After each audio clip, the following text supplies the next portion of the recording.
This is Sky News at 2 o'clock, the top stories. Pressure on the Prime Minister as key Brexiteers in Cabinet suggest she needs to toughen up her plan to leave the European Union. I'm, yes, absolutely committed to getting the Brexit that 17.4 million people voted for. Commons leader Andrea Leadsom is among 5 key Brexiteers urging Mrs May to change track. But the only man who really knows how close the leadership contest may be, Sir Graham Brady, he's refused to comment. We'll have the very latest.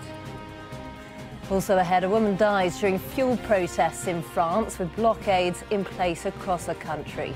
We'll have the very latest live from France as those protests continue. President Trump heads to California, where authorities say more than 1,000 people are missing following devastating wildfires. Climate protesters bring central London to a standstill by blocking bridges. In the Sri Lanka Test, England need 3 wickets to win. In football's Nations League, Scotland face Albania and an injury crisis. And at Twickenham, England arrive to face next year's Rugby World Cup hosts, Japan. Very good afternoon to you. The Prime Minister is under pressure from Brexiteers in her cabinet to toughen up the withdrawal agreement that she's reached with the European Union. Well, 5 senior ministers are thought to have agreed to remain in post whilst privately working together to try to persuade Mrs May to change her stance. Coordinated by Commons leader Andrea Leadsom, seen here on the left, the group includes Environment Secretary Michael Gove, International Development Secretary Penny Mordaunt, Transport Secretary Chris Grayling and International Trade Secretary Liam Fox. Well, Mrs Leadsom and Mr Gove have both faced questions from reporters. Well, I'm absolutely determined to support the Prime Minister in getting the best possible deal for the UK as we leave the EU. There is still more to be done, and we do still have more time before the EU Council at the end of the month. So I'm, yes, absolutely committed to getting the Brexit that 17.4 million people voted for. If there's a motion for a vote of no confidence, well, has Theresa May scored an own goal, and would you then I'm back totally her? supportive of the Prime Minister. I think she's doing a fantastic job. Well, Sky News can confirm at least 21 letters of no confidence have now been submitted by Tory MPs. Conservative MP for Mansfield, Ben Bradley, is among those, and he told us that he believes more letters have been handed in. I think it's significantly more than have announced. I could name 5 or 6 more. I won't, because it's not for me to say. Well, backbencher Nadine Dorries also spoke to us earlier on and told us that she suspects many more Conservative MPs want to challenge the Prime Minister. I feel it's not only very close to 48, I wouldn't actually. Let's go live to Westminster now, and our chief political correspondent John Craig is there. John, I suppose the big question is, can Theresa May hold on? Well, she will fight to hold on, certainly, and one of the ways she's going to fight to hold on is by appearing on Sky News tomorrow morning, on Sophie Ridge on Sunday. Make sure you watch 9 o'clock Sky News tomorrow morning. Prime Minister coming out fighting, no doubt. OK, John, well, indeed, I was just about to say we will be speaking to the Prime Minister live here on Sky News tomorrow.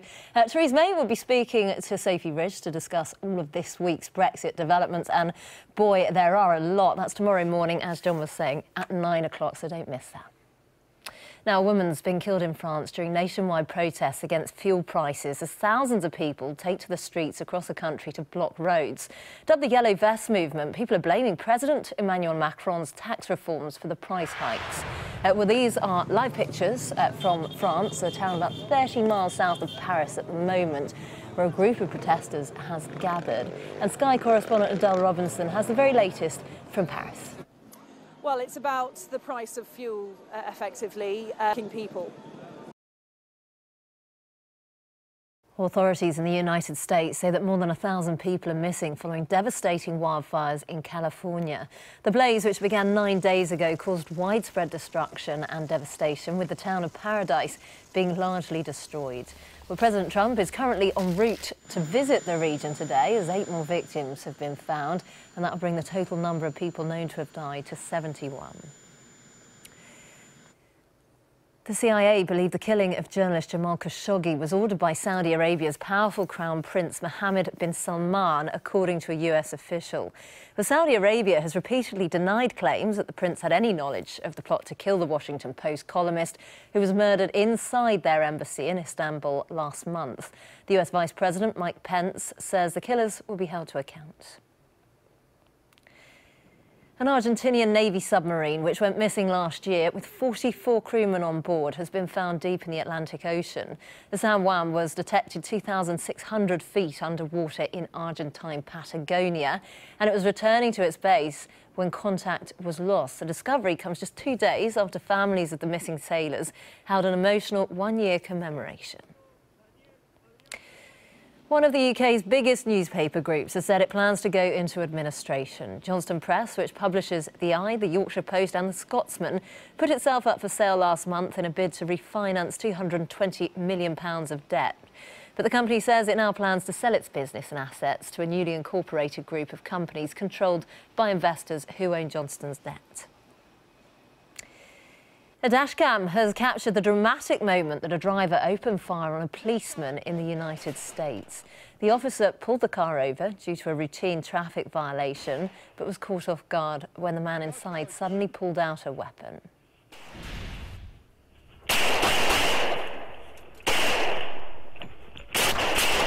Well, after exchanging fire with the officer, the driver managed to flee the scene in the vehicle, but he was eventually tracked down and arrested by the police, and he suffered a gunshot wound. That was to his shoulder, but the policeman escaped unharmed. Hundreds of people have descended on central London for a so-called day of rebellion over climate change. Protesters are gathering on 5 bridges over the River Thames, blocking some of the busiest and most important roads. Our reporter Phil Edwards is at Westminster Bridge.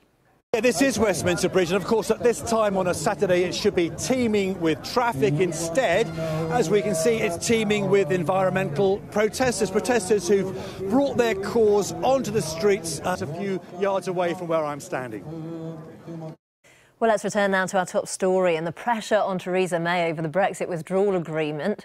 More than 20 Tory MPs have confirmed that they've written letters calling for a confidence vote in her leadership. If 48 are received by Sir Graham Brady, chairman of the backbench 1922 committee, then Mrs May will face a contest. Well, joining us from Dorset is a Conservative MP for North Dorset, Simon Hoare. Very good afternoon to you, Mr Hoare. Have you written one of these letters? No, absolutely not. So what do you make of this draft Brexit deal, then? I think it's pragmatic. It's not perfect. The Prime Minister herself has said that it is not perfect, and it would be daft to pretend that it was. But in any negotiation, you never get perfection. And frankly, we shouldn't sacrifice what I consider to be the good on the altar of ideological purity in pursuit of that perfection, because we will never find it. And I think what is slowly but surely being exposed is that the vast majority of MPs who are in favour of a deal, of having a relationship after we've left the European Union whilst delivering on the referendum, will, I think, get behind this deal when push comes to shove. And some of my colleagues who have laboured under the phrase of no deal is better than a bad deal have actually been meaning to say that no deal is a good deal. They have never wanted a deal, and the Prime Minister could have come back with a goose that laid a golden egg 3 times a day for all of our constituencies, and that still wouldn't have been good enough. They would have wanted a peacock or a swan or something. So we need to have pragmatic realism here, understand it's a negotiation, get behind the Prime Minister and deliver on that Brexit result, leave the European Union at the end of March next year, but still maintain our economic growth and stability. But it's unlikely, isn't it, at this stage, that this draft deal is going to be voted in? I think it probably will. If you look at the processes that we went through when we joined the EEC, that was cross-party. The processes which we've had in the last few years, whether it was enabling the referendum legislation, the triggering of Article 50, all done on cross-party votes, delivering large majorities, because this, after all, is an issue, and this is what I hear from my constituents in North Dorset. This is an issue which is above party loyalty. This is above the parameters of this Parliament and the next. People are expecting us, I think, women and men of goodwill, to come together in Parliament to do what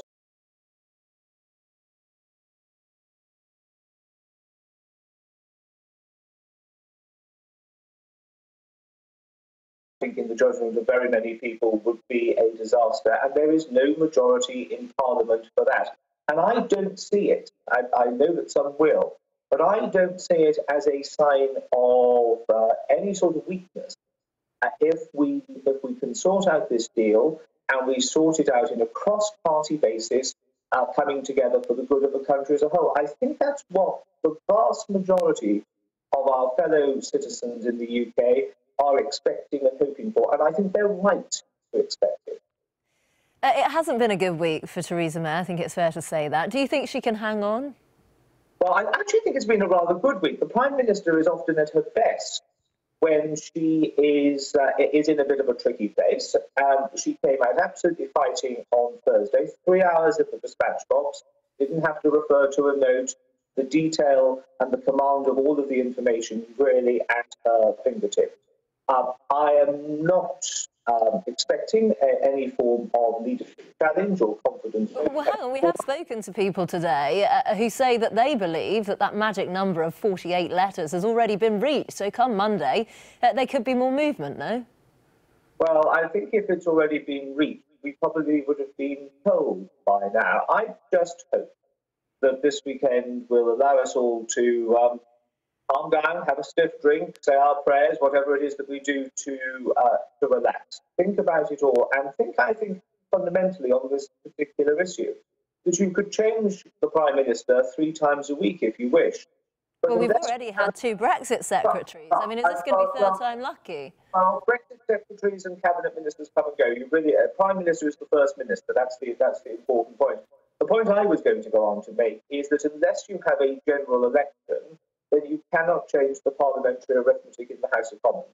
And I don't detect anybody, either in Parliament, in any party in Parliament, and certainly people I talk to, who want to have a general election. And it would have to be a general election this side of Christmas, with then the need to make a request to extend Article 50. That would be further delaying Brexit.